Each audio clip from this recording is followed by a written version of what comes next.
καλώς ήρθατε σε ένα ακόμα επεισόδιο του καναλιού Δράση Αντίδραση.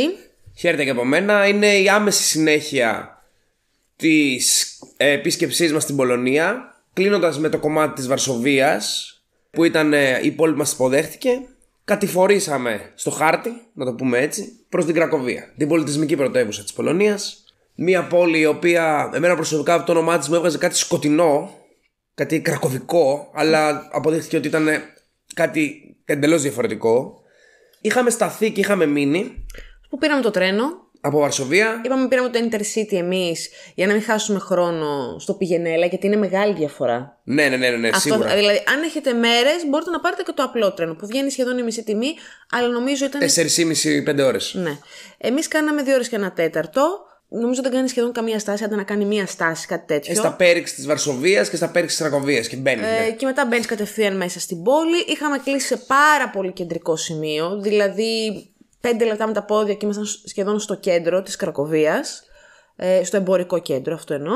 Οπότε ναι, μέναμε πολύ κεντρικά. Αυτό ήταν πάρα πολύ βοηθητικό σε σχέση με τη Βαρσοβία που είχαμε κλείσει λίγο πιο έξω από το κέντρο. Κανείς μας δεν θυμάται γιατί κάναμε αυτή την επιλογή, αλλά τέλος πάντων. Και πρώτη μέρα λοιπόν Κρακοβία, μας πιάνει βροχή προφανώς, και είχαμε κλείσει να πάμε στο αλατορυχείο. Στη Βιέλιτσα. Βιελίνκα. Δεν είμαι και εγώ σίγουρος. Είναι πολύ διάσημο, φημισμένο στην Κρακοβία και μπορείτε να το βρείτε εύκολα με μια απλή αναζήτηση. Οπότε, με το που φτάνουμε στην Κρακοβία, αφήνουμε τα πράγματά μας στο ξενοδοχείο και ξεκινάμε. Να πω ότι υπάρχουν συγκοινωνίες για να πάτε εκεί πέρα. Ναι. Υπάρχει συγκοινωνία, δηλαδή λεωφορείο. Παρ' όλα αυτά, εμείς επειδή μας πίεζε ο χρόνος και ήταν και. Η κόπος του ταξιδιού, ναι, όλο. Προπαραμονή πρωτοχρονιάς και στους δρόμους γινόταν πανικός, όπως στην Ελλάδα, πήραμε ταξί. Το οποίο δεν κόστιζε κάτι, δηλαδή. Βγήκε όντως πολύ σωστά. Δώσαμε 20 ευρώ, ας πούμε, και οι δύο. Για 2 άτομα το μοιράζεσαι για τη βολή σου, δηλαδή. Επίσης, να πούμε το εξής εδώ πέρα. Υπάρχει ένα site που λέει Get Your Guide, που λέγεται Get Your Guide, στο οποίο μπορείς να κλείσεις πακέτα για διάφορες τουριστικές επισκέψεις στην Πολωνία, για παράδειγμα. Οπότε, από εκεί μπορείς να κλείσεις, για παράδειγμα, για το μουσείο του Κοπέρνικου που λέγαμε και στο προηγούμενο επεισόδιο, για να περπατήσεις μέσα στην πόλη, ή να κλείσεις 2-3 μουσεία μαζί με κάποιον ξεναγό, π.χ. ταυτόχρονα να έχεις. Οπότε, υπάρχει ένα αντίστοιχο πακέτο που συνδυάζει το Auschwitz-Birkenau, που θα το πούμε και συνέχεια, με τα αλατορυχεία. Αυτό είναι ένα πακέτο, νομίζω, 11 ωρών. Ναι, είναι 11 ώρες συνολική. Που βγαίνει διάρκεια. γύρω στα 120 ευρώ. Ωραία, εμείς αυτό είχαμε κλείσει το πακέτο, αλλά μιλάω με μια φίλη μου που είχε πάει πριν λίγες μέρες στην Πολωνία κι αυτή και μου είπε ότι το πιο χρήσιμο είναι να μπεις και να κλείσεις τα εισιτήρια του αλατορυχείου στο ίδιο το site του αλατορυχείου, γιατί είναι 20 ευρώ πιο φθηνά με αυτόν τον τρόπο. Όντως, εμείς είχαμε κάνει το εξής: σε ό,τι είχαμε κλείσει είχαμε βάλει δωρεάν ακύρωση μέχρι και 24 ώρες πριν. Οπότε μπήκαμε, ακυρώσαμε αυτό το πακέτο που είχαμε αγοράσει και μπήκαμε και κλείσαμε τα εισιτήριά μας από το αλατορυχείο απευθείας.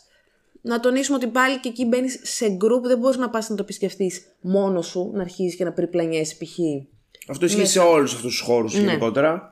Η τιμή είναι πολύ διαφορετική όντως, δηλαδή σκεφτείτε, για το αλατορυχείο κόστισε γύρω στα 28 ευρώ και για το Auschwitz περίπου 42 ευρώ.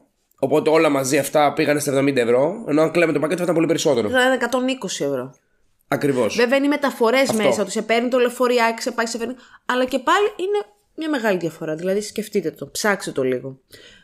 Τέλος πάντων. Το αλατορυχείο δεν έχουν δωρεάν ακύρωση όμως. Αν τα κλείσει από το site του αλατορυχείου δεν υπάρχει δωρεάν ακύρωση. Πρέπει να πας. Αυτό. Τα χάνεις τα χρήματά σου, αυτό θέλω να πω. Οπότε φτάνουμε στο αλατορυχείο. Υπολογίστε ότι είναι μια ξενάγηση στα αγγλικά. Υπάρχει και σε ελληνικά. Δηλαδή, όταν πήγαμε να κλείσουμε στο site, μας έδινε την επιλογή του να το κλείσουμε και στα ελληνικά την ξενάγηση. Απλά μόνο δεν είχε πολλά άτομα εκείνη τη μέρα. Γι' αυτό δεν είχαν ξεναγώ.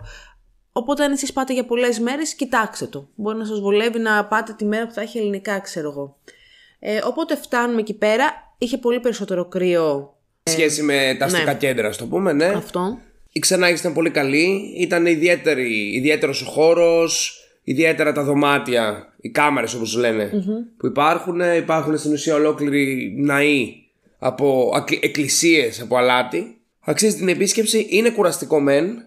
Απλά αυτό το οποίο θα ήθελα να πω είναι ότι πιθανά ίσως και εμείς από την όλη κόπωση, από τα ταξίδια, από το περπάτημα, από τη βροχή και όλα αυτά και από το κρύο, δεν ξέρω, πιθανά δεν εκτιμήσαμε και κάποια σημεία του ταξιδιού, αλλά του ταξιδιού λέω, της επίσκεψης, ναι, της ξενάγησης.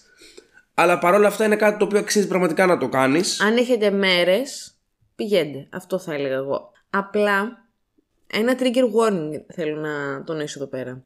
Αν είστε κλειστοφοβικοί ή γενικά σας πιάνουν διάφορες φοβίες του τύπου αν γίνει σεισμός τώρα τι θα κάνουμε, μην πάτε εκεί πέρα. Αυτό θέλω να πω. Δηλαδή αν είστε κλειστοφοβικοί ή έχετε θέμα με το να κατεβαίνετε πάρα πολύ βαθιά, ξέρω εγώ, στη γη, σπήλαια και τέτοια, μην πάτε. Και άλλο πολύ έτσι ωραίο είναι ότι εκεί πέρα στις στοές των αλατορυχείων η θερμοκρασία είναι 15 βαθμούς, δηλαδή είναι πολύ πιο ζεστά σε σχέση με έξω. Ναι. Είναι συγκλονιστικό, δηλαδή μπαίνεις μέσα και ξαναζεσταίνεται η καρδούλα σου, κάπως έτσι. Γενικά είναι πολύ καλός, λένε, ο αέρας για την αναπνοή. Δεν είναι δηλαδή ότι βρωμάει υγρασία ή κάτι τέτοιο που μπορεί να έχετε συνηθίσει από τα δικά μας σπήλαια. Είναι πολύ καθαρός ο αέρας. Γενικά είναι πάρα πολύ εντυπωσιακό. Δεν υπάρχει κάτι αντίστοιχο στην Ελλάδα. Νομίζω και στον κόσμο δεν υπάρχει κάτι αντίστοιχο. Απλά αυτό που είπε και ο Αποστόλης, εμείς ήμασταν ήδη κουρασμένοι από το ταξίδι. Οπότε προς το τέλος μας βγήκε λίγο από τη μύτη η επίσκεψη. Δηλαδή, αν έχετε 2 μέρες, 3 στην Κρακοβία, εγώ θα έλεγα ότι αν δεν είστε άνθρωπος που τρέχετε να δείτε όλα τα αξιοθέατα της πόλης και να μην πάτε εκεί πέρα και απλά να μπείτε στο Google και να δείτε τις φωτογραφίες, είναι ok. Κατά την άποψή μου, την ταπεινή μου άποψη. Εντάξει. Ναι, να το έχετε ακούσει και αυτό, κάπως έτσι. Αυτό. Τέλος πάντων. Επιστρέφουμε λοιπόν, μας πιάνει και η βροχή, γυρνάμε στην Κρακοβία. Ήταν πολύ κουραστική ημέρα ούτως ή αλλιώς. Δηλαδή δεν είναι ότι βολτάραμε περαιτέρω, πήγαμε στο μπαρ του δωματίου, είδαμε λίγο το κέντρο, περπατήσαμε, είδαμε τη χριστουγεννιάτικη αγορά. Ναι, πάλι θέλαμε να κάτσουμε σε κάποια εστιατόρια που μας είχαν πει και πάλι δεν βρίσκαμε να καθίσουμε. Δηλαδή είδαμε ότι αυτό ήταν ένα φαινόμενο που συνέβαινε και στις δύο πόλεις. Οπότε πήραμε στο χέρι και φάγαμε κάτι πολύ χαρακτηριστικά που έχουν. Τέλεια, σε μια πολύ ωραία πλατεία της Κρακοβίας. Γενικότερα εμένα η Κρακοβία με συγκλώνησε με τα μαγαζιά της. Δηλαδή μου αρέσαν, ήταν του τύπου μου, ήταν πιο σκοτεινά, ήταν λίγο πιο εναλλακτικά να το χαρακτηρίσω. Πιο urban. Ναι, όπως λέει εδώ η διαχειρίστρια του καναλιού. Της πολυκατοικίας. Ακριβώς. Δηλαδή εγώ είχα πολύ καλή εντύπωση. Και εμένα μου άρεσε πάρα πολύ η Κρακοβία. Τώρα από εκεί και πέρα, την επόμενη μέρα ήταν η μέρα του Auschwitz. Ήταν από το πρωί χαράματα. Θέλει ένα 8ωρο αυτό, υπολογίστε. Δηλαδή πρακτικά είναι καμένο όλο το πρωινό σας. Αυτό. Πρωινό μέχρι μεσημέρι, απογευματάκι. Εμείς δηλαδή φύγαμε 7:40. Και επιστρέψαμε 3:20. Ναι, εντάξει, είχε πάλι κίνηση λόγω των ημερών, ήταν παραμονή πρωτοχρονιάς. Οπότε υπολογίζω ότι είναι 7ωρο, 8ωρο στο νερό, είναι εκτός για εκείνη τη μέρα. Μην την υπολογίζει δηλαδή σαν μέρα ταξιδίου. Γεμάτη, ναι, τουρισμού. Ναι, τουρισμού τέλος πάντων. Οπότε εμείς είχαμε κλείσει από το Get Your Guide ό,τι στήρι είχαν μείνει, γιατί είπαμε ότι τα κυρώσαμε και μετά ψάχνουμε να βρούμε τι άλλο θα κλείσουμε. Ένα group, θα σας το επισυνάψουμε και από κάτω για να δείτε ποιο χρησιμοποιήσαμε εμείς, με ποιο πήγαμε στο Auschwitz. Οπότε έρχεται, σε παίρνει το λεωφοριάκι, είναι γύρω στα 40 λεπτά. Μια ώρα ας πούμε, σίγουρος. Έξω από την πόλη. Τώρα, και εκεί, ακόμα και αν κλείσεις ατομικό εισιτήριο, πάλι θα σε βάλουν σε group. Δεν μπορείς να μπεις μόνος σου στο χώρο και να αρχίζεις να περιηγείς. Οπότε φτάσαμε εκεί πέρα. Εντάξει, αργήσαμε λιγάκι μέχρι να μπούμε γιατί είχε πάρα πολύ κόσμο. Εμείς το είχαμε κλείσει και λέγαμε καλά, ποιος θα πάει παραμονή πρωτοχρονιάς στο Auschwitz να του μαυρίσει την καρδιά. Κι όμως είχε πάρα πολύ κόσμο. Πάρα πολύ κόσμο. Οπότε μέχρι να μπούμε λίγο, γιατί σου κάνουν έλεγχο λες και πας σε αεροδρόμιο, ξέρω εγώ. Δηλαδή τις τσάντες σου, τα έτσι, τα αλλιώς σου. Περνάς από ελεγκτή αντικειμένου, το πάντα, ναι. Αφήνεις τις τσάντες, δεν μπορείς να κουβαλάς μέσα τσάντες. Μεγάλες ακίδια δηλαδή. Και αρχίζεις και περιηγήσεις στο χώρο. Η ξεναγώση ήταν πάρα πολύ καλή, με ακουστικά στην ουσία. Ήταν περιεκτική ξενάγηση αυτό. Έκανε περιεκτική ξενάγηση με ακουστικά στην ουσία. Μας ενημέρωνε, άφηνε την εικόνα να μιλήσει αρκετά. Δεν το συζητώ, αυτό είναι με περιεκτική ξενάγηση. Δεν ήταν ότι ανέλυε λεπτομερώς το οτιδήποτε. Έλεγε προφανώς αυτά που έπρεπε να πει. Εντάξει, είναι μια συγκλονιστική εμπειρία. Δεν το χωράει και ο νου σου. Αυτό. Δηλαδή, εντάξει, φεύγεις από το Auschwitz και πηγαίνεις μετά στο Auschwitz 2. Στο Birkenau. Στο Birkenau. Ναι, και απλά λες, Οκ, έχει κι άλλο, απίστευτο. Δεν το συζητάμε. Είναι κάτι το οποίο αξίζει πραγματικά να κάνει κάποιος. Αν βρεθεί στην Πολωνία. Δηλαδή και για λίγες μέρες να πάτε, αν το αντέχει η ψυχή σας. Γιατί αν είστε κάποιοι και στη άνθρωποι διάθεση. δεν αντέχουν, Ναι, είναι και όλο μαζί. Και το πόσο, ας πούμε, ανθεκτικός μπορείς να είσαι ψυχολογικά και η διάθεσή σου. Εντάξει, μπορεί να πας για αναψυχή στην Πολωνία. Πραγματική, δεν θα πας εκεί. Αν έχεις κλείσει να πας για bachelor, ξέρω εγώ. Δεν θα πας τώρα στο Auschwitz. Στο Auschwitz, προφανώς. Αλλά είναι κάτι το οποίο είναι πραγματικά value. Οπότε επιστρέψαμε δηλαδή και εμείς από το Auschwitz. Τότε περιηγηθήκαμε πολύ στην Κρακοβία, στην πόλη παραμύθι, εγώ θα τη χαρακτήριζα. Ήταν πανέμορφα. Θυμίζει αρκετά τις κεντροευρωπαϊκές πόλεις τύπου Πράγα, Βουδαπέστη και συναφή σαν λογική, αλλά είναι πολύ αρχοντική. Δηλαδή ο καθεδρικός ναός της, το κάστρο που την περιβάλλει, η Βάβελ. Να πούμε και αυτό για μιας που είπες και για το ναό, ότι εμείς τελευταίο βράδυ, το πρώτο βράδυ που φτάσαμε στην Κρακοβία, περπατάγαμε μέσα στην πόλη, σαν τουρίστες. Και είδαμε αυτόν τον ναό που είναι πραγματικά κόσμο. Δηλαδή, αν είναι επιβλητικότατος, ναι. Αυτό βλέπεις κατευθείαν μες στο κέντρο. Δεν σε αφήνει να δεις κάτι άλλο. Και είπαμε να μπούμε μέσα τέλος πάντων. Πολλές φορές σε τέτοιες εκκλησίες, τουλάχιστον και στη Ρώμη που είχαμε πάει, είναι επιπληρωμή σε κάποιες. Οπότε πιστεύουμε ότι θα είναι επιπληρωμή.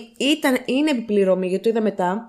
Απλά έτυχε και είχε λειτουργία, στο πούμε, την ώρα που πήγαμε εμείς. Οπότε γι' αυτό δεν είχε εισιτήριο. Οπότε μπήκαμε μέσα, ήταν η χοροδία μάλλον της πόλης που είχε μια παράσταση και έπαιξε και το εκκλησιαστικό όργανο που ήταν μαγευτικό, πραγματικά. Θα το ανεβάσω το στιγμιότυπο στο Instagram του καναλιού. Οπότε την ημέρα της παραμονής της πρωτοχρονιάς είχε πάρα πολύ κόσμο έξω. Είχε τα πυροτεχνήματα, εγώ ήθελα να πω. Ναι, γυρνώντας στο Βιστούλα είδαμε πυροτεχνήματα, μετά στην κεντρική πλατεία που άλλαξε ο χρόνος, μετά ξεχυθήκαμε προφανώς στα διάφορα μπαρ για να πιούμε βότκες και διάφορες, ας πούμε, συνταγές βότκας που έχουν και επιλογές με γεύσεις. Είδαμε πώς διασκεδάζουν οι Πολωνοί πρακτικά στα μαγαζιά τους με τη μουσική που ακούνε. Εντάξει, δεν αντέχαμε βέβαια πάρα πολύ ώστε να το κρατήσουμε και να δούμε μέχρι πόσο κρατάει και αυτό το πράγμα. Το λέω σε αντιδιαστολή με την ελληνική λογική που σίγουρα ξημερώνεσαι. Εμείς δεν είμαστε σε κατάσταση να κρατήσουμε πάρα πολύ. Δηλαδή, νομίζω γύρω στις 2 σπάσαμε. Ναι. Απλά αυτό ότι υπάρχει νυχτερινή ζωή για όποιον ενδιαφέρεται, δηλαδή να πάει Βαρσοβία ή Κρακοβία, υπάρχει νυχτερινή ζωή. Ναι. Δεν ξέρουμε τώρα αν είναι τόσο τεντωμένη όπως είναι η ελληνική εκδοχή της. Ναι. Αλλά υπάρχει. Δεν είναι ότι είναι νεκρός τόπος όσον αφορά τη νύχτα. Ότι όλα κλείνουν 11 η ώρα, ας πούμε, τέλος. Και επίσης αυτό που θέλω να πω είναι το εξής. Αν πάτε σε κάποια χώρα ξένοι και είστε π.χ. ζευγάρι ή φίλοι για αλλαγή του χρόνου, μην πιεστείτε, αν είστε χαλαροί τύποι σαν και εμάς εννοώ. Μπορεί να έχετε άλλο mindset. Οπότε μην πιεστείτε ντε και καλά για εκείνη τη μέρα να κλείσετε ένα εστιατόριο που θα πάτε από τις 10, να τρώτε τα 100 πιάτα και όλα αυτά. Αυτό που θα κάνετε και πίσω εδώ στην Ελλάδα, για παράδειγμα, αν αντίστοιχα πηγαίνετε σε ένα οικογενειακό τραπέζι. Είναι προτιμότερο εκείνη τη μέρα πραγματικά να περπατήσετε μες στην πόλη, γιατί θα είναι γεμάτι τουρίστες. Και έχει πολλές αγορές. Να πάτε στο κεντρικό σημείο, όπως είναι εδώ το Σύνταγμα, που σχεδόν κανένας Αθηναίος δεν θα πάει στο Σύνταγμα να κάνει αλλαγή του χρόνου. Αλλά σε μια ξένη χώρα είναι πολύ όμορφο, γιατί υπάρχουν και άλλοι άνθρωποι που το γιορτάζουν. Πυροτεχνήματα, μουσικές. Και γενικά είναι μια πάρα πολύ ωραία αίσθηση. Και είναι κάτι που όντως στη δικιά σου πόλη δεν θα το έκανες αυτό το πράγμα, γιατί θα είσαι πάντα με οικογένεια και με φίλους σε κάποιο σπίτι ή σε κάποιο μαγαζί. Οπότε αυτό αξίζει, ναι. Αξίζει. Και μετά σιγά σιγά. Και για δοκιμή για βότκες να πάτε στην Κρακοβία. Αυτό ξεχάσαμε να πούμε. Ναι. Υπάρχουν πολλά μαγαζιά. Ναι, οπότε μετά και η δρόμελα και τα συναφή. Ναι. Σιγά σιγά μετά το επόμενο πρωί κι εμείς είδαμε το χιόνι μας. Ναι, χιόνι τελευταία μέρα. Τελευταία μέρα έπεσε το χιόνι. Το οποίο ήταν ωραίο. Εντάξει, ούτε μας ενόχλησε. Μας άσπρισε και το βλέμμα έτσι. Είδαμε άσπρη μέρα λίγο. Επιστρέψαμε σιγά σιγά με το τρένο εύκολα στη Βαρσοβία και από εκεί. Με λεωφορείο πάρα πολύ εύκολα, κατευθείαν στο αεροδρόμιο. Στο αεροδρόμιο. Απλά. Όχι τόσο βάναυσα. Ναι, μεν είναι κουραστικό σαν ταξίδι και διάρκεια, αλλά δεν κουραστήκαμε καθόλου στα διαδικαστικά. Στο να ψάχνεις και τα συναφή. Δηλαδή, μόλις βγαίνεις από το σιδηροδρομικό σταθμό, κατευθείαν έχει το λεωφορείο που σε πάει αεροδρόμιο. Θα ρωτήσεις κάποιον, θα σου πει εδώ airport, θα σου δείξει, είναι δίπλα. Ναι, είναι δίπλα ακριβώς. Τι άλλο, αυτά, να πω το εξής που εμάς μας βολεύει πάρα πολύ, το έχουμε κάνει σε πολλά τελευταία ταξίδια, είναι ότι από πριν εγώ έχω φτιάξει στο Google Maps μία συλλογή, ξέρω εγώ, ταξίδι Πολωνία για παράδειγμα, και ό,τι μέρη βρω τα αποθηκεύω, εστιατόρια, μουσεία, πάρκα, οτιδήποτε, Οπότε αυτό σε βοηθάει πάρα πολύ όταν είσαι μέσα στην πόλη, στο να περιηγηθείς και για παράδειγμα αν θες να φας και δεν βρίσκεις ένα συγκεκριμένο εστιατόριο, να δεις παραδίπλα τι άλλο έχεις αποθηκεύσει. Ή για παράδειγμα να σε βοηθάει στο να οργανώσεις τις μέρες σου, να δεις ποια είναι κοντά, έτσι ώστε να δεις 2-3 πράγματα μαζί και όχι να πηγαίνω έρχεσαι συνέχεια στα ίδια σημεία για να τα βλέπεις σε διαφορετικές μέρες. Πιστεύω ότι είναι σίγουρα και οι δύο πόλεις μέρη που θα ξαναεπισκεφτούμε κάποια στιγμή, αν μας δοθεί η ευκαιρία. Δηλαδή δεν τα χορταίνεις εύκολα. Θες ένα refill, να το πούμε έτσι. Ναι. Όπως και να έχει. Μιλάμε πιο πολύ αμιγώς για τις πόλεις, τα μαγαζιά, τη ζωή, τη διασκέδαση. Τώρα εντάξει, όχι τα μνημεία. Αυτά καθεαυτά. Ναι.